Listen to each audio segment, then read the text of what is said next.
113వ అధ్యాయం.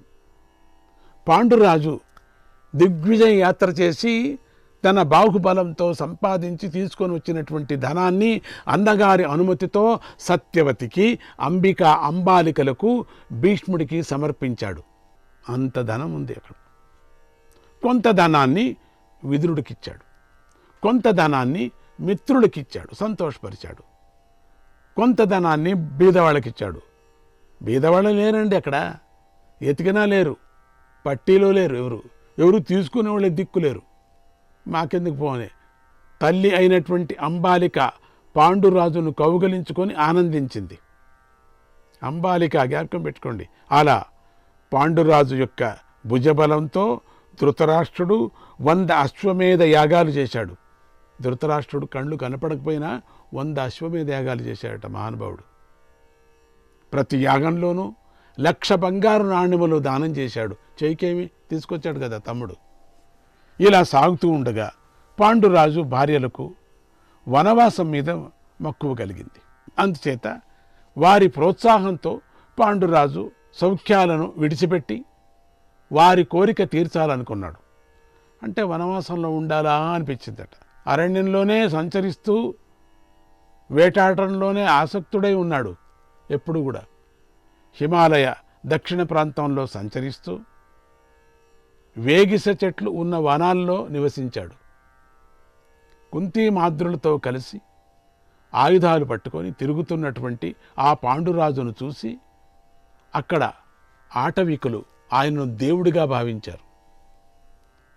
ఆ సమయంలో ధృతరాష్ట్రుడు ఏర్పాటు చేసిన సేవకులు పాండురాజుకు అనేక సుఖాలను సమకూర్చారు. ఆ సమయంలో సమకూర్చాల్సిందే. పాండురాజు ఆనందంగా కాలం గడిపాడు. ఎందుకు, రాజు కదా. ఇది ఇలా ఉండగా ఇక్కడ హస్తినాపురంలో ఉన్నటువంటి భీష్ముడు దేవకుడనే రాజు వద్ద ఒక పారశవి కన్య ఉన్నదని విని ఆయన వద్దకు వెళ్ళి ఆమెను తీసుకొని వచ్చి విదురుడికిచ్చి పెళ్లి చేశాడు. విదురుడు ధర్మబద్ధంగా సంసారం చేసి ఆమె యందు తన వంటి మంచి గుణాలు గల పుత్రులను కూడా కన్నాడు. భీష్ముడు అందరికీ చేశాడు, ఇంకో కొనవాడు చేయకపోతే ఎట్లా చేశాడు. బిడ్డలు కనేంత వరకు చేసేశాడు. ఓం శ్రీకృష్ణాయ పరమాత్మనే నమః. 114వ అధ్యాయం. తరువాత ధృతరాష్ట్రుడికి గాంధారి యందు 100 పుత్రులు పుట్టారు. అబ్బా! అంతఃపురంలో నివసించే మరొక భార్య యందు ఒక పుత్రుడు కూడా పుట్టాడు. ఇంకొక భార్య యందు ఒక పుత్రుడు. అటు వనంలో పాండురాజుకు కుంతీ మాద్రుడి యందు దేవతల ద్వారా 5 పుత్రులు పుట్టారు అన్నాడు వైశంపాయనుడు. ఇది కథ జరుగుతుంది, వైశంపాయనుడు చెప్తున్నాడు. ఇలా మహర్షి సంక్షిప్తంగా చెప్పేసరికి జనమేజయుడికి వీరి జననగాథను పూర్తిగా వినాలని కుతూహలం కలిగింది. మహర్షితో, అయ్యా ద్విజోత్తమ, గాంధారీదేవికి 100 మంది పుత్రులు పుట్టారని చెప్పారు. బాగుంది. అయితే వారు ఎలా పుట్టారు, ఎంతకాలానికి పుట్టారు? పతివ్రత అయినటువంటి గాంధారితో ధృతరాష్ట్రుడు ఎలా ప్రవర్తించాడు? కంద మునిచేత శపించబడ్డ పాండురాజుకు దేవతల ద్వారా 5 పుత్రులు ఎలా జన్మించారు? ఈ నా బంధుజనుల సమాచారాన్ని అంతా యథాతథంగా చెప్పండి. నా బంధువుల గురించి ఇలా సంక్షిప్తంగా చెప్పటం వల్ల నాకు తృప్తి. ఇట్లా ఇంత భాషలో చెప్పేశారు మీరు, నాకు ఇంత చిప్పులాగా చెప్పారు, తృప్తి కలగటం లేదు అన్నాడు వైశంపాయనుడు. ఓ జనమేజయ, అలాగే నువ్వు కోరినట్టుగానే చెప్తున్నాను విను. ఒకనాడు వ్యాస మహర్షి బాగా అలసటతోనూ ఆకలితోనూ ధృతరాష్ట్రు వద్దకు వచ్చాడు. గాంధారీదేవి ఆయనకు సేవలు చేసి సంతోషపెట్టింది. అందుకు వ్యాస మహర్షి ప్రసన్నుడై ఆమెను వరం కోరుకోమన్నాడు. గాంధారి, ఓ మహర్షి, నా భర్త వంటి పుత్రులను 100 మందిని ప్రసాదించండి అని కోరుకుంది. అంటే అటువంటి బలాఢ్యుల్ని. మహర్షి అలాగే అని వరమిచ్చి వెళ్ళిపోయాడు. కొంతకాలానికి గాంధారి గర్భవతి అయి గర్భాన్ని 2 సంవత్సరాలు మోసింది బహు. అయినా కాన్పు రాలేదు. 2 సంవత్సరాలు ఉండటం అనేది కష్టం. ఇంతలో కుంతీదేవి సూర్యుడి వంటి తేజస్సు గల పుత్రుణ్ణి కన్నదని విని దుఃఖించింది, మూర్ఛపోయింది. కొంతసేపటికి తేరుకొని ఎంతో విచారించి ధృతరాష్ట్రుడికి తెలియకుండా తన గర్భం మీద కొట్టుకుంది. ఒక్కపారి రాయితో కొట్టేసింది. ఈ గర్భం ఏంటి 2 ఏళ్ల నుంచి ఇట్లే ఉంది, మోసి మోసి సస్తానా నేను అని చెప్పి కొట్టేసింది. దాంతో ఆమె గర్భం నుండి ఒక మాంసపిండం బయటపడింది. ఇది ఇనుప గుండులాగా కఠినంగా ఉంది. అంత ఢన్నని పడింది కిందికి. ఇదేంటిది ఇట్లా ఈ పెద్ద గుండులాగా గుండ్రంగా ఉండేది పడింది కిందికి. ఆ 2 సంవత్సరాలైనా ఆ మాంసపిండం ఫలించకుండా ఉండటాన్ని చూసి గాంధారికి విసుకొచ్చింది. ఇది ఫలించలేదు, ఏమిటి ఈ గుడ్డిది? ఆవేశంతో దాన్ని పారవేయాలని చూసింది, దాన్ని తీసి పారేయాలని. ఆమె ప్రయత్నాన్ని, ఉద్దేశాన్ని గమనించినటువంటి వ్యాస మహర్షి వెంటనే అక్కడికి వచ్చాడు. అమ్మా గాంధారి, ఎందుకు ఇలా చేస్తున్నావు అని అడిగాడు.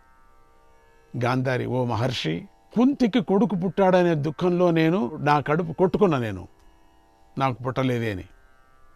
నువ్వు నాకు 100 మంది పుడతారని వరమిచ్చావు, కానీ ఇప్పుడు ఏమైందో చూడు. వారికి బదులుగా ఒక మాంసపిండం పుట్టింది, గుండుగా ఉండేది అంది. వ్యాసుడు, గాంధారి, నా వాక్కు అమోఘం. నేను వరమిచ్చినట్లుగానే ఏం వరమిచ్చానో అది జరుగుతుంది. నేను ఇప్పటి వరకు మాట మాత్రంగా అయినా అబద్ధమాడలేదు. అందుచేత నా వరం అసత్యము కాదు. కృష్ణ కృష్ణ. వెంటనే 100 నేతి కుండలను తెప్పించాడు. వాటిని జాగ్రత్తగా దాచి కాపాడు. ముందు ఈ మాంసపిండాన్ని చల్లటి నీళ్ళతో తడుపు అన్నాడు. గాంధారి మహర్షి మాటను పాటించింది. నీటితో మాంసపిండాన్ని తడపగానే అది 100 ముక్కలైపోయింది. బొటనవ్రేలంత పరిణామంతో 101 గర్భాలుగా విడివిడిగా ఏర్పడింది. చిత్రం, ఆశ్చర్యం, భయం, ఆనందం. తర్వాత గాంధారి వీటిని నేతికుండల్లో ఉంచింది. వాటిని రహస్య స్థానాల్లో పెట్టింది. ఎంత ఒకటొక కుండలో పెట్టేసింది. వాటిని రక్షించే వ్యవస్థను కూడా చేసింది. తర్వాత వ్యాస మహర్షి, గాంధారి, నువ్వు మళ్ళీ 2 సంవత్సరాల తర్వాతే ఈ కుండలను తెరువు అని గట్టిగా చెప్పి తపస్సు చేసుకోవటానికి హిమాలయానికి వెళ్ళిపోయాడు. మళ్ళీ 2 ఏండ్లు మహర్షి చెప్పినట్లుగానే ఇప్పుడు మాత్రం తప్పలేదు. గాంధారి పాటించింది. ఇంతలో 2 ఏండ్లు గడిచాయి. మాంసపిండాలను ఉంచినటువంటి క్రమంలోనే ముందుగా మొదటి కుండలో నుంచి దుర్యోధనుడు పుట్టాడు. ఫస్ట్ ఏది ఉంచింది, ఒక కుండ, ఒక ముద్దను తీసి పెట్టింది, ఒక పిండాన్ని. అక్కడ దుర్యోధనుడు పుట్టాడు. కానీ జన్మతస్తు ప్రమాణేన జ్యేష్ఠో రాజా యుధిష్ఠిరః. జన్మకాల ప్రమాణాన్ని అనుసరించి దుర్యోధనుడి కన్నా ధర్మరాజు పెద్దవాడు. దుర్యోధనుడు పుట్టగానే వార్త భీష్మ విదురులకు తెలిసింది. తస్మిన్నేవ మహాబాహు జజ్ఞే భీమోపి వీర్యవాన్. జజ్ఞే భీమోపి వీర్యవాన్.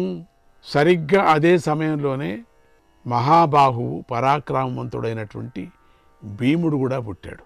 రాసభారావ సదృశం రురావచ ననాదచ తం ఖరాక ప్రత్యభాషంత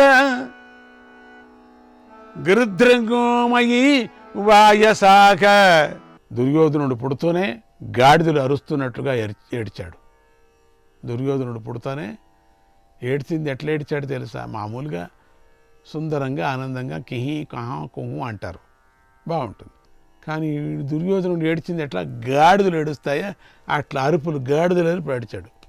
అందుకు ప్రతిగా గాడిదలు, గద్దలు, నక్కలు, కాకులు కూడా అరిచాయి.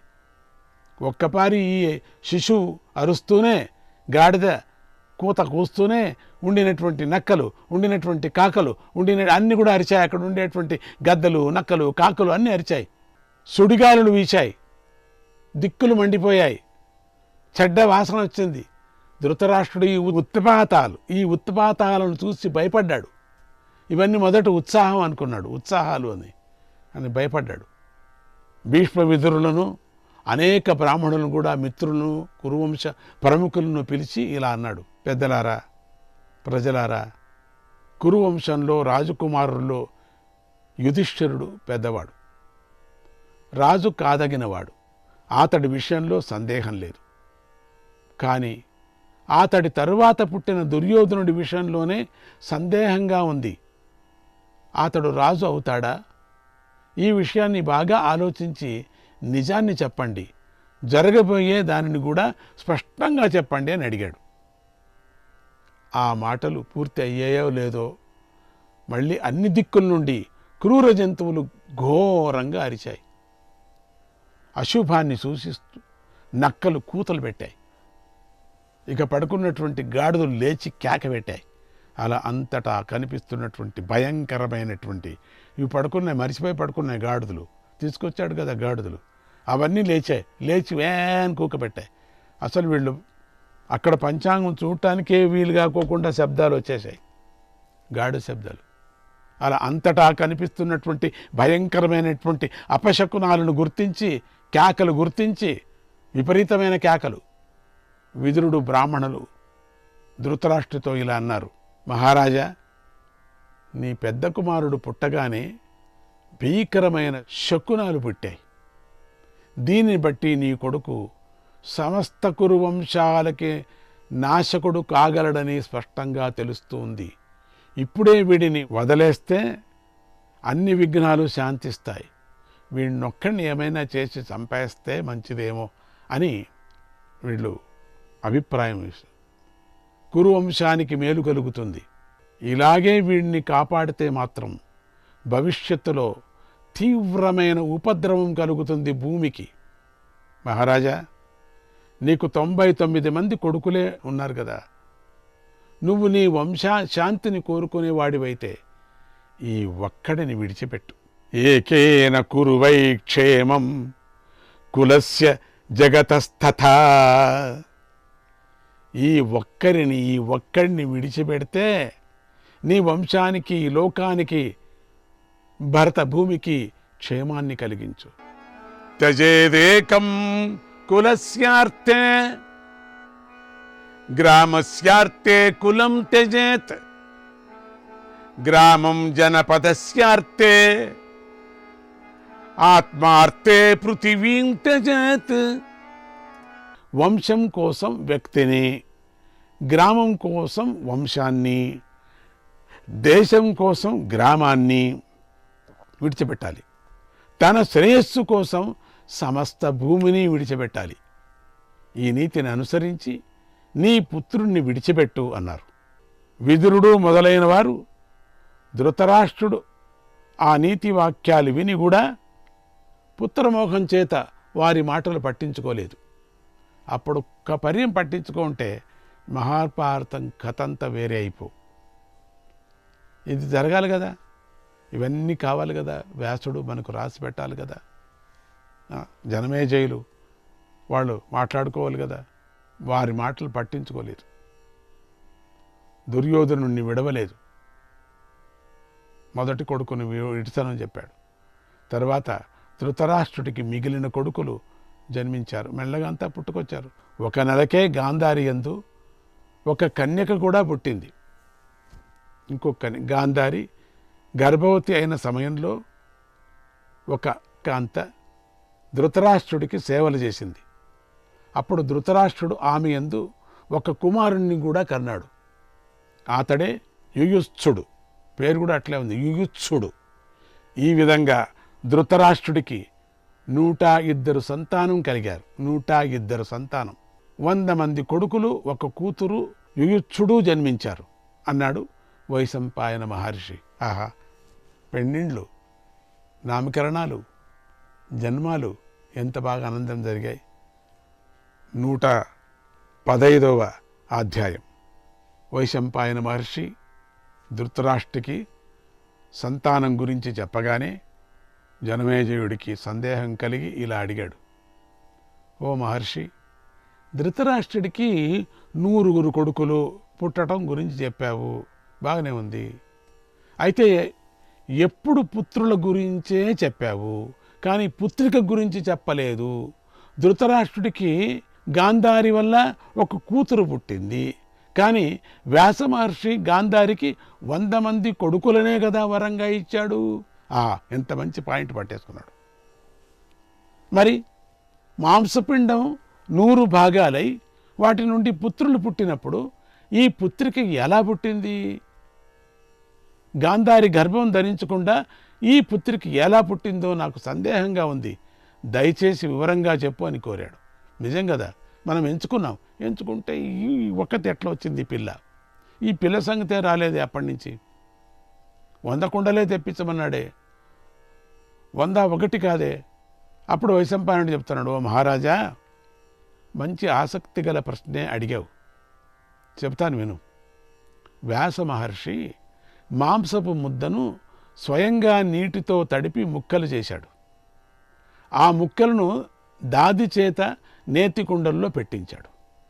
ఆ సమయంలో గాంధారి ఒక కూతురు కావాలని కోరుకుంటూ ఇలా ఆలోచించింది తనకు తానే, మహర్షి మాట సత్యం, నాకు ఈ మాంసం ముద్ద నుండి 100 కుమారులు పుడతారు, నిజం, ఇందులో ఎలాంటి సందేహం లేదు. శ్రీకృష్ణాయ పరమాత్మనే నమః.